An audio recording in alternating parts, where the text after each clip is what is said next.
Hello बच्चों, आज की क्लास में मैं आपको सिखाने वाला हूं डेंसिटी। किसकी डेंसिटी? क्यूबिक क्रिस्टल लैटिस की। मान लो कोई क्यूबिक क्रिस्टल लैटिस मुझे दे दिया गया, उसमें पार्टिकल्स प्रेजेंट है। अब बताओ उसकी डेंसिटी क्या होगी। बहुत ही कॉमन टॉपिक होता है किसी भी एंट्रेंस और एकेडमिक एग्जाम का, तो ध्यान से सीखिएगा। सिंपल है, जरा फटाफट खत्म करेंगे, बहुत सिंपल, ज्यादा टाइम नहीं लेंगे आपका। सो देखो, डेंसिटी निकालने के लिए मैंने आपको सामने एक लैटिस अरेंज करके दिखा रखा है। मान लीजिए एक क्यूबिक क्रिस्टल लैटिस है जिसमें बहुत सारी छोटी छोटी यूनिट सेल्स आपको पता है जुड़ी हुई हैं। ठीक है, मैंने कुछ 8 दिखाई हैं, बट ये अनलिमिटेड होती होंगी किसी सॉलिड में। तो मैंने क्या किया, इसमें से एक छोटी यूनिट सेल निकाल दी और उसकी एज लेंथ को क्या मान लिया, ए। तो ये यूनिट सेल आपकी है, इसी यूनिट सेल की हम डेंसिटी निकालेंगे और वही डेंसिटी आपकी क्यूबिक क्रिस्टल लैटिस की होगी। तो अब देखते हैं कि डेंसिटी कैसे निकाली जाती है। तो जैसा कि हम लोगों ने छोटी क्लासेस में पढ़ा है, वही फॉर्मूला यहाँ भी लगेगा। डेंसिटी जब किसी भी चीज की निकालते हैं तो क्या करते हैं, उसके अंदर मतलब उस सिस्टम का मास डिवाइड बाय वॉल्यूम लेते हैं। हाँ, तो बिल्कुल ऐसे ही आज भी करना है। देखिए यहाँ पे डेंसिटी निकालने के लिए क्या करना है, डेंसिटी ऑफ यूनिट सेल। मान लो आपको यूनिट सेल की डेंसिटी निकालनी है, ठीक है, ताकि लैटिस किया जाए आपके पास।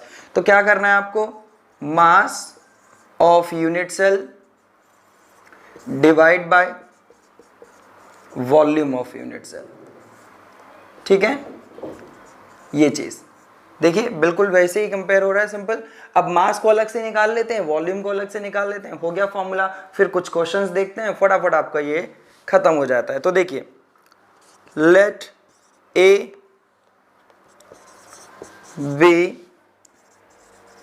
द एज लेंथ, भाई एज लेंथ है ऑफ यूनिट सेल, वो मैंने वहां पे लिखी हुई है। ठीक, सो इसका वॉल्यूम क्या हो जाएगा, वॉल्यूम ऑफ यूनिट सेल, ठीक है, ए क्यूब। तो हमारे पास एक पार्ट आ चुका है, वॉल्यूम हमने निकाल दिया इन दोनों से, बिल्कुल। अब बात करते हैं कि कैसे मास निकाला जाएगा। मास किस तरीके से निकालेंगे, तो देखो, मास ऑफ यूनिट सेल कि भाई टोटल सिस्टम में जो पार्टिकल्स हैं, चाहे वो एटम्स हो चाहे वो आयंस हो, तो वो टोटल उनका मास कितना होगा। तो भाई मास निकालने के लिए क्या करना होगा कि कितने सारे पार्टिकल्स हैं, नंबर ऑफ पार्टिकल्स। ठीक है, पार्टिकल्स में एटम और आयन दोनों इंक्लूड होंगे। इवन फॉर्मूला यूनिट्स भी अगर डायरेक्टली आप लिखते हैं तो वो भी इसमें इंक्लूड होंगी। So number of particles into mass of each particle. ठीक है, हर एक पार्टिकल का मास। तो हर एक पार्टिकल का मास अगर हमें पता लग जाए, सपोज एटम की ही बात कर लेते हैं, अगर हर एक एटम का मास पता लग जाए तो कितने एटम हैं उससे मल्टीप्लाई कर देंगे तो टोटल मास आ जाएगा हमारे पास यूनिट सेल का। ठीक, चलिए देखते हैं। तो इसको हम मान लेते हैं z। ठीक है, जनरली फॉर्मूले में z लिखा मिलेगा। So number of particle into mass कैसे निकालेंगे, तो आप बहुत ही कॉमन पार्ट होता है मोलर मास, हमें उनका पता होता है। जैसे सोडियम एटम हो गया या सोडियम आयन हो गया, सीजियम एटम हो गया या आयन हो गया, तो उन सबका मोलर मास हमें पता होता है।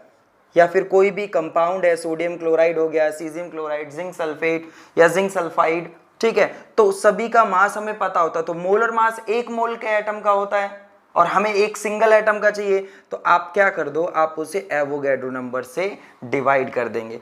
तो molar mass divide by Avogadro number, ये जो चीज होती है, ये जो रेशियो होती है, ये पर पार्टिकल, एक एटम, एक आयन या एक सिंगल फॉर्मूला यूनिट के लिए क्या करती है, आपको मास प्रोवाइड करती है। ये रेशियो, इसकी बात कर रहा हूं मैं। ठीक है, तो ये सिंगल पार्टिकल का मास हुआ।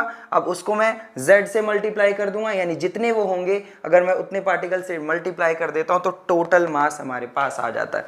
फटाफट चेक करें और फिर फॉर्मूला पूरा करते हैं।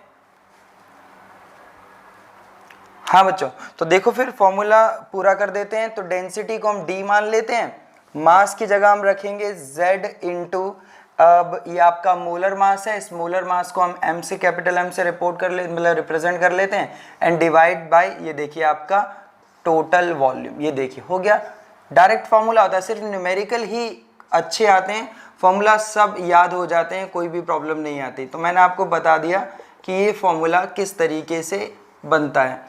ठीक है, जिसमें सभी चीजें आपको पता होनी चाहिए। z क्या होता है, where z is number of particles, number of particles। अगर मैं यहाँ पे 4 एलिमेंट्स के लिए लिख के दिखाऊं आपको, ये 4 एलिमेंट्स यानी कि नॉन आयोनिक कंपाउंड, ये हमें जरूर पता होना चाहिए। ठीक है, 4 एलिमेंट्स यानी नॉन आयोनिक कंपाउंड्स के लिए अगर मैं नॉर्मली बताऊं तो ये Z की वैल्यू BCC, पहले बता देता, सिंपल क्यूबिक के लिए Z 1 होता है, आपको पता है ना, simple cubic number of atoms 1 होते हैं टोटल पर यूनिट सेल, और बॉडी सेंटर्ड क्यूबिक के लिए इसकी वैल्यू 2 होती है, जबकि आपका फेस सेंटर्ड या जिसे हम लोग FCC के अलावा CCP भी बोलते हैं, तो उसके लिए ये वैल्यू 4 होती है। फटाफट इतना रिकॉर्ड करो जल्दी से। ठीक है, रिकॉर्ड कर लिया, ये मैं हटा देता हूँ यहाँ से, और फॉर्मूला आपने ये लिख लिया होगा, तो ये सभी हटा देता हूँ। ठीक, सो डेंसिटी के बारे में बात करते हैं, लेकिन पहले आप यहाँ पे देख लीजिए Z की वैल्यू। तो 4 आयोनिक कंपाउंड के लिए कहने का मतलब है आपको पर यूनिट सेल पार्टिकल्स की संख्या आनी चाहिए निकालनी। तो आयोनिक कंपाउंड्स जैसे फॉर एग्जांपल NaCl के लिए तो नंबर ऑफ फॉर्मूला यूनिट, पूरी फॉर्मूला यूनिट देखनी पड़ेगी कि एक यूनिट सेल में कितने NaCl के फॉर्मूला बन रहे हैं। तो इसके लिए ये 4 होता है। आयनिक कंपाउंड्स की वीडियो लेक्चर मैंने डिटेल्स वीडियो लेक्चर में दे रखी हैं, उसका लिंक मैं आपको इसमें डिस्क्रिप्शन बॉक्स में दे दूंगा, तो आप वहां पे एक बार चेक कर लीजिए सभी आयनिक कंपाउंड के लिए। इवन जिंक सल्फाइड के लिए 4 होता है, ZnS 4 पर यूनिट सेल, और सीजियम क्लोराइड के लिए आपका ये 1 होता है। तो प्लीज इन्हें चेक करिएगा, और एज इट इज आप देख सकते हैं एक यूनिट सेल में इनकी फॉर्मूला यूनिट की संख्या। ये कैसे निकालते हैं, ये इनके प्लेसमेंट यानी पोजीशन ऑफ आयंस के बेसिस पे निकालते हैं। तो जरूर आप उस वीडियो को देखिएगा अगर आपको नहीं पता, अदरवाइज ये डायरेक्ट मैंने आपको बता दिए जो आप न्यूमेरिकल में यूज कर सकते हैं। एक और अच्छी बात है, न्यूमेरिकल करने के लिए यूनिट ऑफ डेंसिटी की और बात हो जाए। कई बार यहाँ पे प्रॉब्लम आ जाती है, जैसे अगर आपको A सेंटीमीटर में दिया हुआ है या आपने यूज किया है, तो जो मोलर मास है, जो आप मोलर मास यूज करेंगे एटम, आयन या फॉर्मूला यूनिट का, वो आप ग्राम पर मोल में यूज करेंगे। तो आपकी डेंसिटी की यूनिट आएगी ग्राम पर सेंटीमीटर क्यूब। और अगर आप मीटर में यूज करते हैं, मतलब आपका जो एज लेंथ है उसकी यूनिट अगर मीटर होती है, तो ऐसे केस में मोलर मास जो आपका होगा यानी कि जो m होगा वो आपका किलोग्राम पर मोल होगा, और डेंसिटी की यूनिट इस केस में आपकी ऐसे आएगी। इस चीज का जरा ध्यान रखना, चेक कर लीजिए एक बार फटाफट। ठीक है, आप सबने ये सारी इंफॉर्मेशन नोट कर ली होगी। Z की वैल्यू आप सही आपको आनी चाहिए। आप डेंसिटी अगर निकालना चाहते हो तो यूनिट का खास ध्यान रखिएगा, और ऐसा जरूरी नहीं कि क्वेश्चन में सिर्फ डेंसिटी पूछी जाए, हो सकता है आपको डेंसिटी प्रोवाइड कर दिया जाए Z की वैल्यू पूछ लें, या हो सकता है डेंसिटी प्रोवाइड कर दी जाए M की वैल्यू मोलर मास पूछ लें, या इससे रिलेटेड कोई क्वेश्चन हो जाए, या एज लेंथ, मतलब वो किसी भी टाइप का क्वेश्चन पूछ सकता है। फॉर्मूला आपको ये सिंगल यूज करना है, बहुत ही यूजफुल होने वाला है। देखिए, न्यूमेरिकल करने से पहले एक और अच्छी इंफॉर्मेशन आपको दे देता हूं जो वैल्यूएबल है, जो डेंसिटी से ही रिलेटेड है। देखो, वो आपकी है, नोट करके इसे बहुत अच्छे तरीके से सेव कीजिएगा। मेनली एंट्रेंस एग्जामिनेशन में कई बार क्वेश्चन पूछ चुके हैं। देखो, इन क्रिस्टलाइन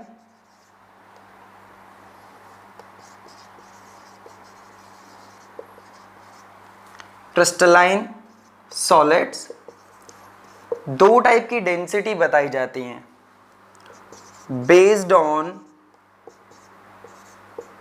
पाइक्नोमेट्रिक डेंसिटी। भाई ध्यान से समझिए, वर्ड थोड़ा सा डिफिकल्ट है, आपको बताएंगे इसके बारे में अभी। Based on pycnometric density and x-ray density. X-ray density, fraction of occupied space per unit cell can be calculated. भाई ये चीज क्या है, तो पहले तो देखते हैं कि कहता है कि क्रिस्टलाइन सॉलिड्स के लिए है ये, जो कि हम पढ़ ही रहे हैं, क्रिस्टलाइन सॉलिड्स पढ़ रहे हैं, बेस्ड ऑन दो डेंसिटी, भाई based on two densities. The very first one pycnometric, अजीब सा नाम है, चलिए काम चलाते हैं। और दूसरी है एक्सरे डेंसिटी। इन दोनों डेंसिटीज को शायद यूज कर सकते हैं फ्रैक्शन, किस चीज का फ्रैक्शन निकालने में, ऑक्यूपाइड स्पेस। आपको पता है ना कि पार्टिकल्स अरेंज्ड हैं, एटम्स आयंस ये अरेंज्ड हैं कहाँ पे, यूनिट सेल में है।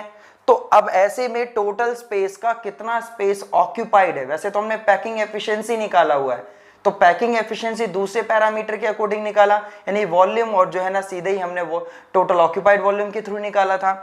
और यहाँ पे हम डेंसिटी को यूज करके निकाल, मतलब एक और तरीका हुआ ऑक्यूपाइड फ्रैक्शन निकालने का। तो सबसे पहले पाइक्नोमेट्रिक का मतलब क्या होता है, तो पाइक्नोमेट्रिक डेंसिटी जो है, ये आपकी डेंसिटी इज कैलकुलेटेड, ठीक है, calculated by using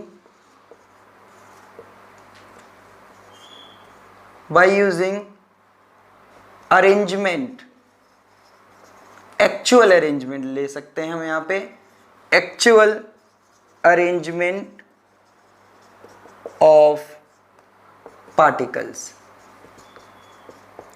in cell. भाई सेल के अंदर एक्चुअल अरेंजमेंट की बात कर रहे हैं। जैसे मान लीजिए कि ये मेरे पास एक यूनिट सेल है, एग्जाम्पल के तौर पे ये रेक्टेंगुलर मान लेते हैं, ये हमारे पास एक यूनिट सेल है, इसमें पार्टिकल्स अरेंज्ड हैं इस तरीके से। सपोज ये आपके, ये मान लीजिए ये पार्टिकल्स सेम साइज के होने चाहिए, ये 12 पार्टिकल अरेंज्ड है। तो क्या होगा, जैसे एक का अगर मास कुछ भी या कंसीडर कर लेते हैं, like it is 20 gram let's say, ठीक है। तो अब इसके अकॉर्डिंग, एक्चुअल डेंसिटी के अकॉर्डिंग हम क्या करेंगे, हम लोग सिंपल पार्टिकल्स की काउंटिंग, अगर 12 पार्टिकल हैं तो टोटल मास इसके अंदर जो होगा, वो टोटल मास जो इसके अंदर होगा वो इतना होगा, ठीक है। तो इस तरीके से निकालेंगे, और इसके वॉल्यूम के अकॉर्डिंग, यानी कि अगर ये 3 डायमेंशनल है तो वॉल्यूम के अकॉर्डिंग डेंसिटी निकल जाएगी।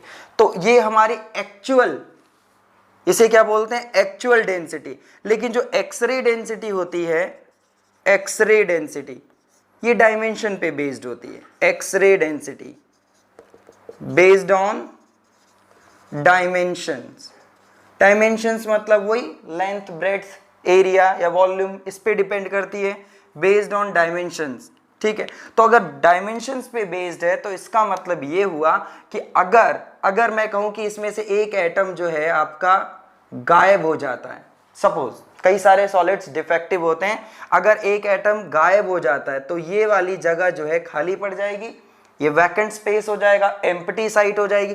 तो अब क्या होगा, अब ये हम कितना इसे कंसीडर करेंगे, 11। तो इस बेसिस पे जो एक्चुअल आंसर अब हमारा मास का होगा वो इतना होगा, है ना। लेकिन अगर सेम इसी क्रिस्टल का अगर हम एक्सरे डेंसिटी निकालते हैं जो कि डायमेंशन पे बेस्ड है, वो कहेगा कि इधर आपके अगर 3 एटम आ रहे हैं इस डायमेंशन में, और यहाँ पे आपके अगर 4 आ रहे हैं, तो वो टोटल 12 ही काउंट करेगा। तो इसके अकॉर्डिंग 12 पार्टिकल ही अभी उसके अंदर होंगे। जरा ध्यान देना, इसके अकॉर्डिंग 12 पार्टिकल्स ही होंगे, क्योंकि ये किसके थ्रू कैलकुलेट कर रहा है, ये एक्सरे डेंसिटी किसके थ्रू कैलकुलेट हो रही है, डायमेंशंस के थ्रू। उसको इस बात से मतलब नहीं है कि अंदर कितने एटम्स मिसिंग है, कितनी वैकेंट साइट्स क्रिएट हो चुके हैं। तो आप समझ सकते हैं पाइक्नोमेट्रिक एक्चुअल डेंसिटी होती है, पाइक्नोमेट्रिक डेंसिटी जो है वो एक्चुअल है, और इसका आंसर जो होता है वो छोटा आता है, मतलब कह सकते हैं इसकी वैल्यू कम आती है। और जो एक्सरे डेंसिटी है इसका आंसर ज़्यादा होता है, ये इसका मैग्नीट्यूड बड़ा होता है। तो इसी के बेसिस पे हम लोग ऑक्यूपाइड फ्रैक्शन निकालते हैं। तो देखो ऑक्यूपाइड फ्रैक्शन कैसे निकलता है, देखो फ्रैक्शन, सीधा फॉर्मूला आपको चाहिए, फ्रैक्शन ऑफ सेल ऑक्यूपाइड, जो टोटल सेल का फ्रैक्शन ऑक्यूपाइड है वो देखिए कैसे निकालते हैं। It is given by the ratio of x-ray density and pycnometric density. ये सिर्फ ये सीखना था आपको। आपको दोनों वैल्यूज दी जाएंगी, पाइक्नोमेट्रिक यानी कि जो आपने ऑब्जर्व की है, ठीक है, जो रियल है, जो एक्चुअल है, और जो एक्सरे के थ्रू आई है वो भी आपको प्रोवाइडेड होगी। बस ध्यान रहे एक्सरे वाले का मैग्नीट्यूड ज़्यादा होता है क्योंकि वो सभी पार्ट्स को काउंट करती है, चाहे उसमें एम्प्टी स्पेस अवेलेबल हो या ना हो। और जबकि जो पाइक्नोमेट्रिक वाली है वो आपकी कैसी रहती है, वो लोअर आती है अगर वो डिफेक्टिव नहीं है तो, ठीक है, अगर वो डिफेक्टिव नहीं है। अदरवाइज दोनों ही अगर सेम आती हैं तो इसका मतलब हुआ कि कहीं ना कहीं सॉलिड में कोई भी एटम, कोई भी आयन कहीं भी मिसिंग नहीं है, ठीक, उस केस में बराबर आता है। एक और इसका फॉर्मूला हम बता सकते हैं, fraction of unoccupied, fraction of unoccupied sites in cell. तो इसके लिए आप सीधे ही इसको 1 में से क्या करें, माइनस कर दें। इस तरीके से आप ये इस टाइप के क्वेश्चन आराम से कर सकते हैं। ये दो फॉर्मूले आपको ध्यान रखने की ज़रूरत है। और बाकी अगर आप चाहते हैं कि फैक्ट ध्यान रहे कि पाइक्नोमेट्रिक और एक्सरे डेंसिटी में मैग्नीट्यूड किसका ज़्यादा होता है, जनरली मैं यहाँ लिख देता हूँ, ये डिफेक्टिव केस में होता है, जब डिफेक्ट्स हो, डिफेक्टिव सॉलिड्स में। डिफेक्टिव सॉलिड्स भाई जिनमें कोई एटम आयन मिसिंग हो या कोई एक्स्ट्रा आ जाए, जनरली ऐसा हो जाता है, ठीक है। तो फटाफट इसे नोट कर लें, फिर मैं इस पे बेस्ड आपको क्वेश्चंस करवाता हूं ताकि आपको ये और अच्छे तरीके से समझ आए। हाँ बच्चों, तो देखो एक बहुत ही सिंपल सा क्वेश्चन है। सबसे पहले ध्यान से क्वेश्चन को पढ़ना है। देखो किसी भी टाइप के न्यूमेरिकल को करने के लिए आप सबसे पहले क्वेश्चन को देखें कि क्या बोल रहा है और किस तरीके से क्या कैलकुलेट करने के लिए कह रहा है। लिखा है सोडियम, यानी अरेंजमेंट कौन कर रहा है, सोडियम मेटल जो है वो आपकी BCC स्ट्रक्चर फॉर्म कर रही है, यानी body centred cubic structure lattice बना रही है। अब हमें याद होगा body centred cubic structure lattice में क्या होता है, एटम कहाँ कहाँ प्रेजेंट होंगे, यानी सोडियम के एटम एक तो बॉडी सेंटर में होते हैं और कहाँ पे होते हैं, हर एक कॉर्नर पे। ये छोटी छोटी बातें आपको पता होनी चाहिए कि एटम्स जो होंगे सोडियम के, ठीक है, कहाँ कहाँ होंगे, कॉर्नर और बॉडी सेंटर, कॉर्नर पे और बॉडी सेंटर पे होंगे। और आगे लिखा हुआ है कि इसमें जो नियरेस्ट नेबर का डिस्टेंस है, मतलब कहने का हुआ कि एक सोडियम से दूसरे सोडियम का जो डिस्टेंस आएगा वो 365.9 पिकोमीटर। लिखा है ना, नियरेस्ट नेबर डिस्टेंस, मतलब एक सोडियम का दूसरे सोडियम से। और डेंसिटी हमें कैलकुलेट करनी है, मास हमें दे रखा है। तो चलिए फटाफट हम लोग क्या करते हैं, सारे पैरामीटर्स एक बार लिख लेते हैं। भाई यहाँ पे BCC यानी कि 4BCC, तो Z की वैल्यू कितनी हो गई, 2, हमें पता है। मास हमें प्रोवाइड कर रखा है 23 ग्राम पर मोल, हम सीधे ही यूज कर लेंगे, ठीक। डेंसिटी हमसे कैलकुलेट करने की बात कर रहा है, चलिए हम डेंसिटी कैलकुलेट करेंगे। लेकिन क्या हमें A प्रोवाइड कर रखा है, क्योंकि अगर हम फॉर्मूले को वापस एक बार यहाँ पे लिख लें कि डेंसिटी कैसे निकालने के लिए कहा था, तो फॉर्मूला एक बार ध्यान कर लेते हैं। एक सिंगल अकेला फॉर्मूला, इसके अलावा ऐसा तो नहीं है कि बहुत सारे फॉर्मूले, डेंसिटी का एक सिंगल फॉर्मूला है। तो Z हमारे पास है, M भी हमारे पास है, A नहीं है, Na की वैल्यू हमें पता होती है ना, 6.022 10 to the power 23, हमें ये पता होता है। बस A कहीं से अगर पता लग जाए एज लेंथ, तो हम डेंसिटी कैलकुलेट कर सकते हैं। तो सबसे पहले A पता करना पड़ेगा। सो कैलकुलेशन ऑफ या कैलकुलेशन फॉर A, तो A पहले निकालो फिर डेंसिटी तक पहुंचेंगे, क्योंकि सीधे ही आपको कोई सारी चीजें नहीं दे देगा ताकि डेंसिटी निकाल दें। आपको क्वेश्चन इतना भी आसान नहीं मिलेगा। तो डेंसिटी के लिए देखो, सॉरी एज लेंथ के लिए ये वाला पार्ट देखो। तो for in case of BCC nearest neighbour distance is given as, देखिए it is √3a/2। मैंने डायरेक्ट फॉर्मूला लिख दिया है, नियरेस्ट नेबर का डिस्टेंस। प्लीज अगर किसी को नहीं पता हो तो वो ऐसे करके देख सकता है। वैसे आपको जो आयनिक लैटिस में मैंने पूरी की पूरी चीज़ें समझाई, उसमें देख सकते हैं आप। देखो मान लो कि एक सोडियम आपको पता है यहाँ सेंटर में आएगा और बाकी के कहाँ है, कॉर्नर पे हैं, बिल्कुल यही तो अरेंजमेंट है।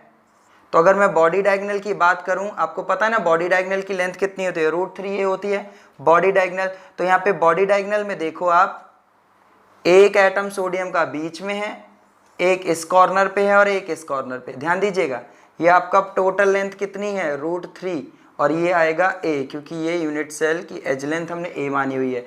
तो ये तो हाफ ये इस सोडियम का, ये 2 सोडियम है ना, एक ये सोडियम ये दूसरा सोडियम, ये बॉडी सेंटर वाला है, तो दोनों के बीच का डिस्टेंस कितना हुआ, ठीक। तो नियरेस्ट नेबर डिस्टेंस ये वाला मैं लिखूंगा √3a/2।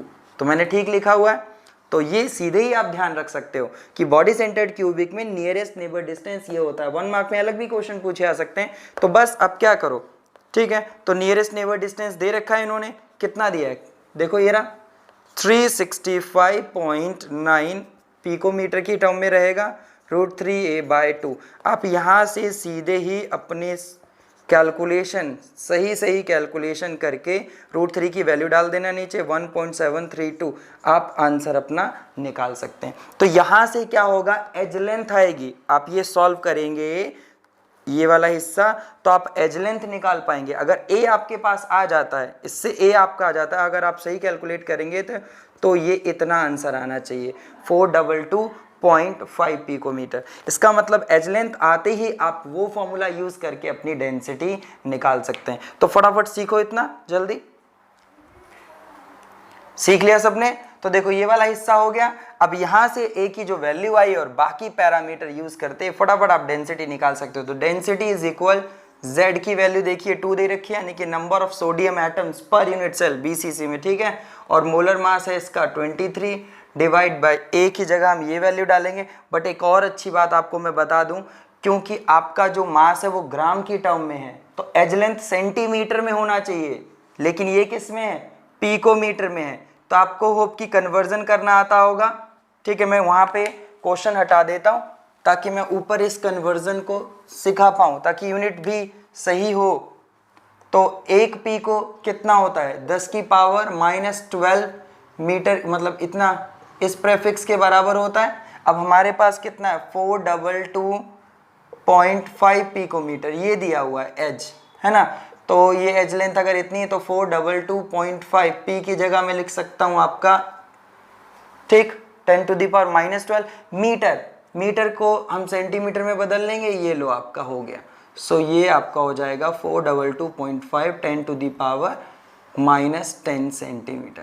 ये आपका सही यूनिट में अब आ गया। तो आप इसे यहाँ पे प्लेस करें, 422.5 × 10⁻10 होल क्या हो जाएगा आपका, ये क्यूब रहेगा, और यहाँ पे आप ये वैल्यू डाल के आंसर निकाल लीजिएगा, ठीक है। सब कुछ आपके पास है, सिर्फ आपकी कैलकुलेशन आपके साथ होनी चाहिए। अगर आप ठीक कैलकुलेशन करके इस वैल्यू को सॉल्व करेंगे तो ये अराउंड आपका आएगा 1.51 ग्राम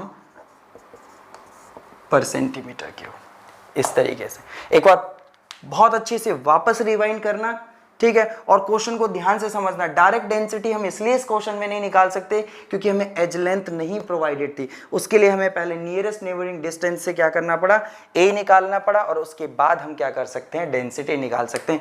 यूनिट का खास ध्यान रखें, मास आपका ग्राम पर मोल में है तो यूनिट में आप सेंटीमीटर का यूज करेंगे एज लेंथ के लिए। अगर आप मीटर में ही लेते इसको तो आपको इसे केजी में बदलना पड़ता, तब आप आंसर किलोग्राम पर मीटर क्यूब में निकालेंगे। चेक कर लें फटाफट। आइए मूव करते हैं अगले क्वेश्चन की तरफ।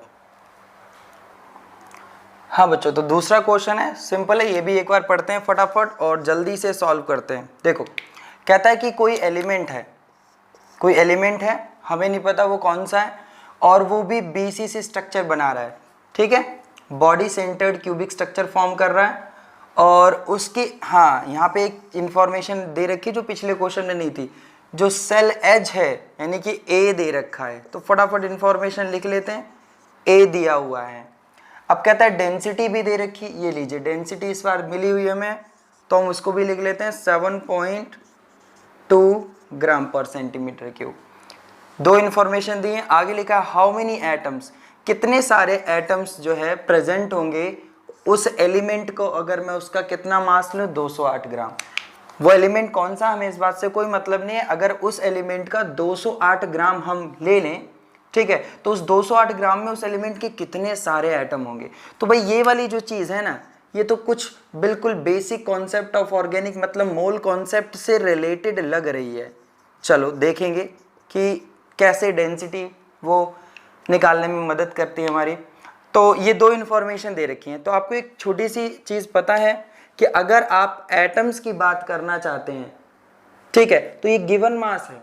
अब डेंसिटी अगर आपको प्रोवाइड कर रखी है तो पक्की बात है कि जो चीज़ दी जाती है वही हमें हमारी हेल्प करती है दूसरी चीज़ों को निकालने में। तो आप देख लीजिए, अगर डेंसिटी मैं खुद निकालता तो क्या करना होता, हम लोग इस तरीके से ये फॉर्मूला लगाते है ना, ये फॉर्मूला लगाते। अब इस फॉर्मूले में क्या मिसिंग है आप देखिए, तो इस फॉर्मूले में डेंसिटी हमारे पास है, ए हमारे पास है, एन ए हमें पता होता है, और जेड क्योंकि बॉडी सेंटर्ड स्ट्रक्चर है ना, तो 4BCC, जेड क्या होता है 2, ये भी हमारे पास है। सिर्फ ये मिसिंग है, सिर्फ ये मिसिंग है। तो बस पहले मोलर मास निकाल देते हैं और फिर इस मोलर मास को यूज करते हुए देखते हैं कैसे हम एटम्स निकालेंगे। बहुत सिंपल है, सिर्फ कैलकुलेशन सही सही अगर आप करते हैं तो आपके आंसर में कोई भी कमी नहीं होगी। सबसे पहले एक और चीज़ ये आप ठीक करें, क्योंकि डेंसिटी ग्राम पर सेंटीमीटर में है तो आप एज लेंथ को ठीक करें। तो कैसे ठीक करेंगे इसे, 288 पिको की जगह -12 इंटू मीटर की जगह इतना लिख सकते हैं, है ना, जो कि सॉल्व करने पे आएगा 288 10⁻⁻10 सेंटीमीटर। इस चीज़ को जरूर ध्यान रखिएगा। बस अब वैल्यू डाल दीजिएगा 7.2, जेड आपका 2, एम हमें कैलकुलेट करना है, ए क्यूब की जगह 288 10⁻10 क्यूब इंटू 6.022 10⁻23।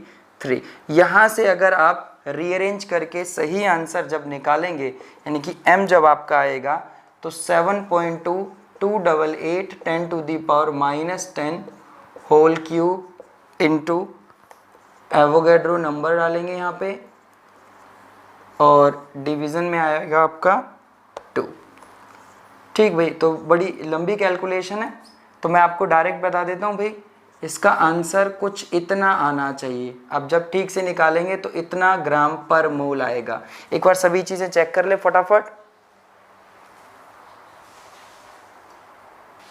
ठीक, सभी चीज़ें चेक कर ली आपने। अब देखो ये जो मोलर मास है, सपोज आपने कैलकुलेट कर लिया और ये 51.8 आया, एक्चुअल आंसर यही दिया हुआ है।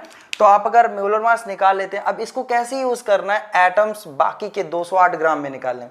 तो आप देखो यहाँ पे एक छोटी सी इंफॉर्मेशन चेक कीजिए जो आपको अर्लियर केसेस में 11th में सिखाई गई होगी। इसका मतलब क्या है, इसका मतलब है 1 मोल ऑफ एलिमेंट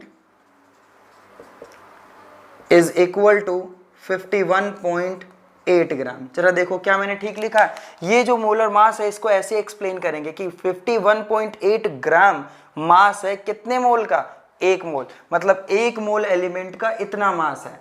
तो आप देख सकते हैं मैं ऐसे करके लिख सकता हूं, 1 मोल का मतलब 6.022 इंटू 10⁻23 एलिमेंट्स अगर मैं लेता हूं तो उनका टोटल मास इतना बनता है।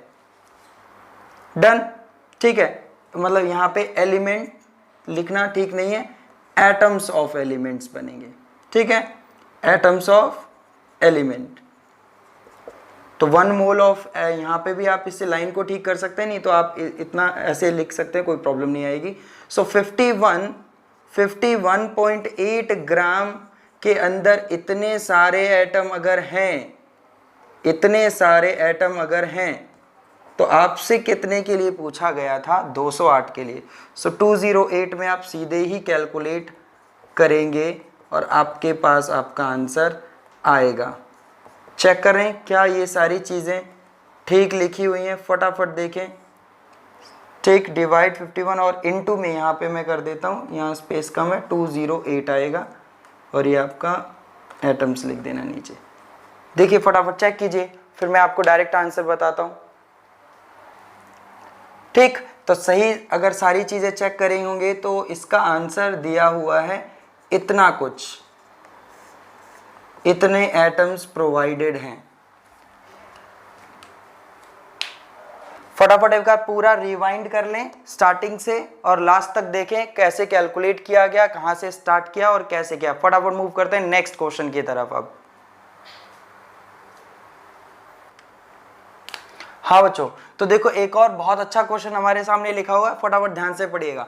लिखा हुआ डेंसिटी ऑफ पोटेशियम ब्रोमाइड इतना है। सो मतलब हमें डेंसिटी दे रखा है, झट से सबसे पहले गिवन पैरामीटर लिख लो कि क्या क्या प्रोवाइडेड है। उसका लिखा length of edge of the unit cell, मतलब हमारे पास ए भी ऑलरेडी दिया हुआ है, ठीक है, 654 पिकोमीटर। फिर कहता है predict the type of cubic lattice, मतलब टाइप हमसे पूछ रहा है। टाइप का मतलब है कि एफसीसी है, बीसीसी अरेंजमेंट है, ठीक है, या सिंपल क्यूबिक, ये हमसे पूछ रहा है टाइप। तो भाई टाइप कैसे पता लगाया जाएगा? तो बिल्कुल जैसा कि हमें पता है एफसीसी के लिए z की वैल्यू 4 होती है, बीसीसी के लिए z की वैल्यू आपकी 2 होती है, सिंपल क्यूबिक अरेंजमेंट में 1 होती है, ऐसा कुछ। तो इसका मतलब हुआ ये कि हमें z पता करना है। जब भी इस टाइप का क्वेश्चन हो कि टाइप ऑफ लैटिस पता करना, तो मतलब हमें z यानी नंबर ऑफ पार्टिकल्स। अब जैसे ये आपका KBr है ना, सो फॉर्मूला है ये एक आयनिक कंपाउंड का फॉर्मूला है, तो हमें फॉर्मूला यूनिट्स पता करनी है। z मतलब हमें फॉर्मूला यूनिट्स भी पता करनी है। और एक और चीज़ कई जो है बुक्स इसे रैंक बोल देती हैं, rank of unit cell. Rank का वही मतलब है कि number of particles per unit cell, तो मतलब हमें z की वैल्यू पता करनी है। सो फटाफट देखो डेंसिटी का फॉर्मूला क्या था, फिर से सारी चीज़ें क्या हैं पता हमें, सिर्फ एक अननोन होगा। डेंसिटी हम जानते हैं, मोलर मास, मोलर मास आप इन दोनों को टोटल कर लेंगे तो आपके पास आ जाएगा। सो ये करीब आएगा आपका 119 ग्राम पर मोल। चलिए, तो इस तरीके से आप यहाँ पे डेंसिटी को यूज़ करते हुए आप ये अननोन पार्ट निकाल सकते हैं। पर ध्यान रहे फिर से, इसको मैं डायरेक्ट अब लिख सकता हूँ 10 की पावर 10 सेंटीमीटर। चलिए, तो वैल्यू सब्स्टिट्यूट करते हैं और यहाँ से z, सिर्फ z ही कैलकुलेट करना है बस। आपकी कैलकुलेशन बहुत सही अगर हुए हैं तो आपका बिल्कुल सही आंसर आएगा। D 2.75। वीडियो पॉज करके आप खुद भी एक बार ट्राई कर सकते हैं और चेक कर सकते हैं कि क्या आपका आंसर ठीक है, जो मैं अभी बाद में बताने वाला हूँ। ये देखिए, मोलर मास 119। कैलकुलेट करने पर, सही कैलकुलेट करने पर आपका ये आंसर ऑलमोस्ट 3.90 करीब आएगा, ठीक है। 3.90 तो इनमें से किसी में है ही नहीं, तो आप समझ रहे होंगे कि आप इसे कैसे लिख सकते हैं। आप इसको अप्रॉक्सीमेटली 4 लेकर के ये बता सकते हैं कि जो KBr है, KBr क्या फॉर्म कर रहा है, फॉर्म्स FCC लैटिस। भाई क्योंकि ये 3.9 अगर है तो वो ऑब्वियसली 4 के क्लोज आ रहा है, तो आप इस तरीके से अपना आंसर प्लेस कर सकते हैं। एक और फाइनल मैं आपको क्वेश्चन दिखाने वाला हूँ जो नॉर्मली एंट्रेंस पे पूछा गया, और आप फटाफट उसका आंसर बताइएगा। हमारा आज के लेक्चर का होने वाला है जिसमें पाइक्नोमेट्रिक डेंसिटी से रिलेटेड है। देखिए क्वेश्चन को क्या कहता है, सिंपल क्वेश्चन कहता है pycnometric density of NaCl is given to you. दूसरा एक्सरे डेंसिटी, भाई इससे आसान और क्या लगे, पाइक्नोमेट्रिक डेंसिटी भी प्रोवाइड कर रखी है, एक्सरे भी डेंसिटी प्रोवाइड कर रखी है एक्सरे वाली, और आपसे फ्रैक्शन ऑफ अनऑक्यूपाइड स्पेस पूछता तो सीधे ही आपका फॉर्मूला क्या था, क्या फॉर्मूला था, फ्रैक्शन ऑफ अनऑक्यूपाइड स्पेस या साइट 1 minus pycnometric density divide by x-ray. दोनों वैल्यूज आपको दे रखी हैं, आपको सीधे ही कैलकुलेट करना आना चाहिए, और आपके साथ मतलब आपके पास ऑप्शन भी हैं, फटाफट आप चेक कर लीजिएगा कि कौन सा ऑप्शन ठीक है। सो डेंसिटी का लेक्चर यहीं पे खत्म होता है। होप कि आपने बहुत अच्छे से सारी चीज़ें देखी होंगी। आपके लिए आप कैलकुलेट करके पता लगा लीजिएगा इनमें से सही ऑप्शन कौन सा है। आप कमेंट बॉक्स में मुझे बता सकते हैं कि कौन सा ऑप्शन आपका ठीक आया इसमें। ठीक, चलिए पढ़ते रहिए और खुश रहिए।